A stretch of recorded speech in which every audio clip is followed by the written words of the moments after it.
This week on Popular Hot Rodding Television, Cam and Dean show us the basic considerations when choosing instrumentation for our cars. We'll visit the thundering action at the Mopar Nationals in Columbus, Ohio.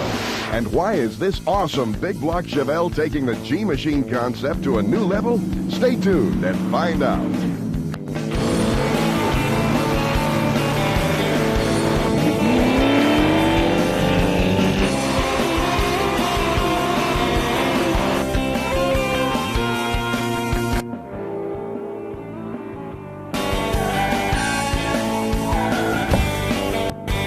You know, Kim, the whole key, do not overhandle the meat.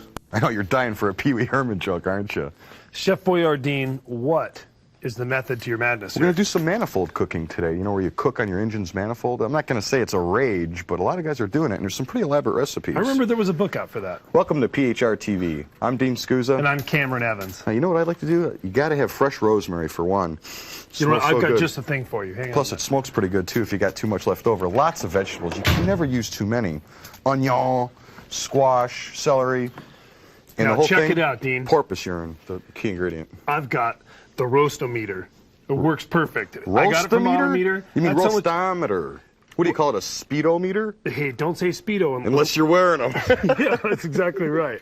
No, today's topic is instrumentation. And think about it. We literally put thousands of dollars into our motors, and you have to know what's going on. I mean, you want to monitor how that motor's running. You have to protect that investment. Well, there's really no excuse for not being able to swap out every gauge in your car, Dean.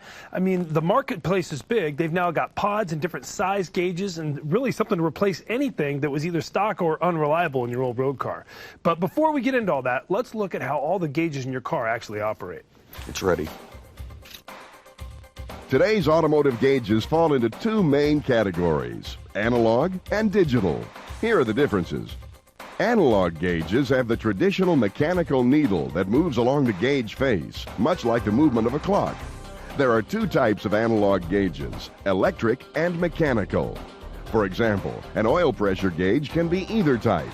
If it's electric, a sending unit mounted to the engine will send an electric current to the gauge face. As the oil pressure changes, the level of current will change, and so will the reading on the gauge. A mechanical oil pressure gauge uses a tube that brings oil to the gauge where it's physically measured and then displayed on the gauge face. Over the years, automotive gauges have moved away from mechanical gauges because electric gauges are easier to install and safer. Digital gauges use the same type of electric sending units as their electric analog counterparts, but the way the information is displayed is different. If we go back to our oil pressure gauge example, the digital version will display the signal from the sending unit in an electronic numeric format, such as 32 for 32 pounds of engine oil pressure. Both analog and digital gauges are very accurate if they're quality units, so for most people, picking one over the other is basically an aesthetic decision. However, racers have always preferred analog gauges because they are easier to read and comprehend at a quick glance. Digital gauges, on the other hand, give the driver a more easily understood, less ambiguous reading. A comparison of analog and digital versions of our oil pressure gauge shows the difference. The analog gauge must have the driver judge whether the needle is pointing to the 31, 32, or 33 mark, while the digital version simply reads 32.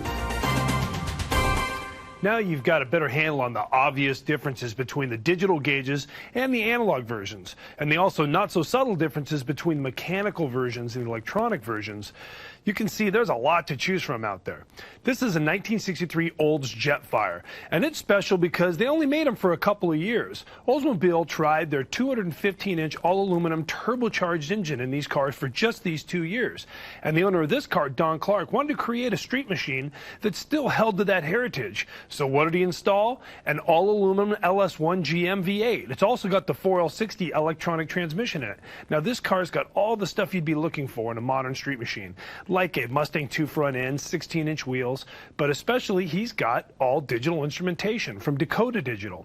Now, if you've looked at any of these 60s cars, you've seen that it's got basically a horizontal dashboard in it. It would be difficult to stick a bunch of smaller analog gauges, so Dakota's product fits in here very well. And it also works well with all the new instrumentation instrumentation, because Dakota stuff basically works off of a harness. It's not like you have to wire everything individually. And that's something to think about if you've got a late model vehicle.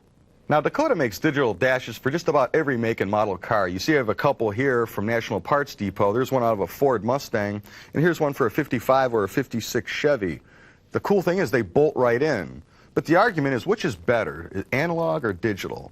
Well, I'll tell you what, a lot of people like analog better, and I'll tell you why. You see, it's easier for us to understand a sweeping arm as opposed to, let's say, like changing numbers. When you see rates of acceleration or deceleration, we're almost having to do small little math problems in our head, whereas a sweeping arm gives us a good visual of that rate. Now, when it comes to analog gauges, as the cars got faster, the tacks got bigger. Here's an original autometer. You can see it's pretty puny. But this bad boy down here is really what put Autometer on the map, their first version of the Monster tack. Now, here's a newer version of that same model, and the reason that you'll find this tack in more performance cars than any other, or for its obvious size, it's very easy to see. I mean, if you're on the drag strip shaking the tires, you could see this bad boy. Another thing is they all incorporate a shift light, which is cool, so you don't really have to be staring at a particular RPM. You can almost catch this illuminated light in your peripheral. The coolest feature, however, the playback feature. Now, it's not just the engine RPM anymore. The newest feature they have a drive shaft sensor in here, too. So this thing is actually an onboard computer. And it's an excellent alternative for a guy that doesn't have $2 or $3 grand to be thrown around for like an old race pack. Now, the big tacks, they come in different shapes and sizes and different illuminations, too. Here's Cobalt, my particular favorite, kind of like that psychedelic poster look. And then you have like the midnight disc jockey version, like in Northern California. The Lunar. It's so mellow. Now we're going to talk more about instrumentation when we come back. Lunar. Coming up on popular hot rodding television, Cam and Dean talk more about instrumentation, and we'll get an up-close look at this awesome Chevelle. Welcome back. You know, we send our camera crew everywhere. We go to Super Chevy shows, Fun Ford weekends, all over the place. But we finally went to my favorite place, the Mopar Nationals in Columbus, Ohio. Now, this is the biggest single mark show that I know of, and it's also the only place that my buddy Skuza gets to run his funny car. That's actually a car show, too. Let's go. Let's take a look. If you're a Mopar fan, a trip to the Mopar Nationals, held in Columbus, Ohio, each August is a must. Thousands of Finistar rides travel from all over for this annual gathering. The event is filled with show cars, top build-ups, and survivor cars. Cartoon colors with names like Plum Crazy, Panther Pink, and Sublime shine brilliantly under the summer sun. Visitors see tons of Hemis, small blocks, big blocks, wedges, Turbo 4s, and V10s in the staging lanes waiting for their chance at side-by-side drag racing action. And we mean action with a capital M.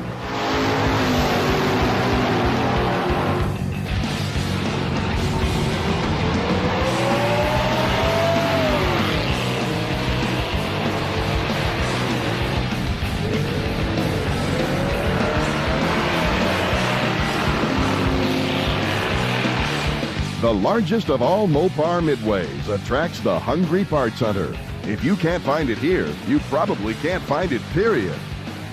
A really rad Dodge Power Wagon was on hand, along with other late model cars like a Woody PT Cruiser, Viper, and Neon Racers. Exhibition cars came to impress the crowd with their speed and power. Bob Maverick's Little Red Wagon made good use of his wheelie bars. Our own Dean Skuza burned some nitromethane for the fans. We caught up with Dean as he was suiting up for a run.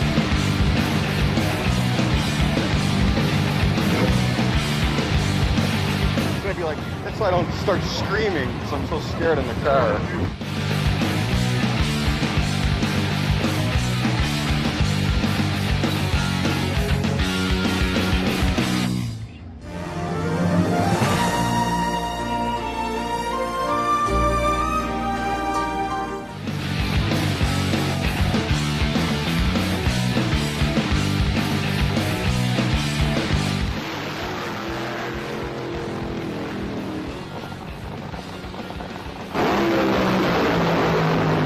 From monster engines to monster trucks, the Mopar Pride waves proudly. That little embrace you saw between Skuza and I right before he got in his race car, that was not intended for television. When we get behind Dude, don't sing that song doors. on TV. We'll be right back. Don't sing that. It's funny, man. It's not appropriate. Oh, it's appropriate. Still to come on popular hot rodding television, more on instrumentation, and we'll get a look at this awesome 70 big block Chevelle. Stay tuned. Skuza, don't tell me the Studebaker's part of your cooking project. Well, I was over to pay the rent over at the Colonel's, and he's out of town, so I kind of like borrowed it. I figured it's got a flathead in it, man. It's perfect for manifold cooking. Where are you going to put it, though? Probably just right here on the top of the manifold. I mean, it's... Are you sure it's going to cook evenly? Because I guarantee that exhaust manifold is going to make a lot more temperature than the top of that head. Yeah, you're right. I'm not worried about the temperature, the evenness. We'll have to try it. Strap it down and see. Hey, welcome back to Popular Hot Rodding Television, and this episode all about instrumentation. Now, when it came to Randy Collins and his 340 Demon, he had some pretty big decisions to make. After all, he'd spent about $8,000 rebuilding the 340 with a whole Edelbrock Performer package, crane roller rockers, comp valve train. The thing made more than 400 horsepower, so he had to put the right gauges in the car to monitor it. But he didn't really want to do something like too modern. He wanted something that still had classic muscle car look, so he chose Autometer's Phantom gauges, and a lot of them. And they fit all together in one little billet cluster. Pretty cool. Now he's gone with a mechanical speedometer, but yet the rest of the gauges are all electronically driven. Now let's learn some more about how gauges actually work. Installing electric analog gauges and digital gauges is essentially the same when it comes to individual gauges. Going back to our oil pressure gauge example, both the analog and digital gauges have a sending unit that must be mounted to the engine and the gauge mounted in the dash. Power, ground, and sending input wires are then run to the gauge. Additionally, the analog gauge typically has a wire to provide power to light the gauge at night, and the digital gauge will have a wire that allows the numeric display to dim at night. One of the advantages of electric gauges is they can be mounted almost anywhere. Mechanical gauges require a different setup. Again, looking at our oil pressure gauge example, the mechanical type will require an oil line to be run from the engine to the back of the gauge. The only electric wire that may be required provides the power to illuminate the gauge at night. However, mechanical gauges pose safety issues. For example, a nick or break in the oil line feeding the gauge may result in the driver being sprayed with hot oil. Because of the tubing or cables that must be run to a mechanical gauge, the positioning options in the car's interior are limited. You can purchase individual gauges or gauge pods or clusters that incorporate the most popular and useful gauges in one unit. The choices for both analog and digital gauges continue to grow as manufacturers make them easier to install and more aesthetically pleasing. Now, as instrumentation makes the transition from mechanical instrumentation to electronic, the gauges have become much more reliable and accurate and a lot safer, too. Autometer makes isolators, and what they do is, like if you're going to run fuel or oil pressure in the cockpit, they take the fuel or the oil on the front side, and then you run a line to the gauge in the cockpit that utilizes a non-flammable liquid like water or fork oil or something like that. They also have it in the form of a full electronic version that actually goes through a pressure transducer. In other words, it has fuel on the front side, converts the PSI to volts, and sends the appropriate signal to the gauge in the cockpit. Now, they've also taken care of the bottle boys as well. These guys want to monitor bottle pressure in the cockpit. We're talking 1,000 pounds of bottle pressure, not a safe scenario. So they also make nitrous kits, too. Now, when making your fuel lines up, use the right hose ends like Earl's, good quality hose ends. Also, make the lines correctly. Pressure check them. I mean, take a fixture, put shop air in it, submerge it in water, move it around. If you see any air bubbles or whatever, redo it. I mean, you don't want to find leaks on the car. Now, when it comes to late model gauges, it's pretty difficult to plumb some of that stuff through the latest dashboard. So Autometer has come up with these pods so that you can run it up the A-pillar. It's much easier to plumb up the left than going through the middle. And also, they've got, let's say for Mustang guys, complete OEM-style dash pods that fit up inside your dash. You just remove the old stuff and use the old connections. Now, my favorite part of all this stuff is the latest in data acquisition. This is a box called a Micron 3. It actually came for go-karts from a company called AIM, but it collects 4 channels of data. You can get it for about $500. It even comes with this little IndyCar dashboard, and it adapts easily to automotive applications. It's excellent value, $500 compared to like $3,500. Speaking of value, check out this week's Routing Marketplace. Mustang, Nova, Dodge Plymouth, Firebird, GTO, Camaro, Chevelle Monte Carlo, 55 to 57 Chevy, Cutlass, Impala, Chevy truck, and Corvette. The Paddock has those hard-to-find parts. Order your free catalog today at 800-428-4319 or visit our website at paddockparts.com.